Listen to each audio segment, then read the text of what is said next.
நம்ம கண்டிப்பாக இந்த வேதத்தை என்ன பண்ணோம்? வாசிக்க வேண்டும். ஏனென்று சொன்னால் உங்களுக்கு தேவன் மறைபொருளை வெளிப்படுத்துவார். ஆமாம், அதனால்தான் இந்த வேதம் ஒவ்வொருடைய கரத்திலும் கொடுக்கப்பட்டிருக்கிறது. பழைய ஏற்பாட்டு காலத்தில் அப்படி இல்லை. வேதம் இந்த புஸ்தக சுருள் எங்கே இருக்குன்னா தேவாலயத்தில் இருக்கும். அப்போ என்ன அர்த்தம்? யார் கையிலும் கிடைக்காத பொக்கிஷம் நம்முடைய கரத்தில் கொடுக்கப்பட்டிருக்கிறது.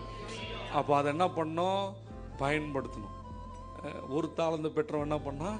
மண்ணில் தோண்டி புதைச்சி வச்சுட்டான். இந்த வசனங்கள் எல்லாம் மண்ணிலே புதைக்கப்படக்கூடாது, நம்முடைய இருதயத்தில் விதைக்கப்பட வேண்டும். அப்போ இதை போன்ற ஏராளமான வார்த்தைகள் வேதத்தில் அருளப்பட்டிருக்கிறது. அவைகள் எல்லாம் நம்ம வாசிக்கும் பொழுது நிச்சயமாக ஒவ்வொரு சமயத்திலும் நீங்கள் படித்த, நீங்கள் வாசித்த வார்த்தை உங்களுக்குள்ளே கிரியை செய்யும். உங்களை அது தேற்றும், உங்களை அது நடத்தும்.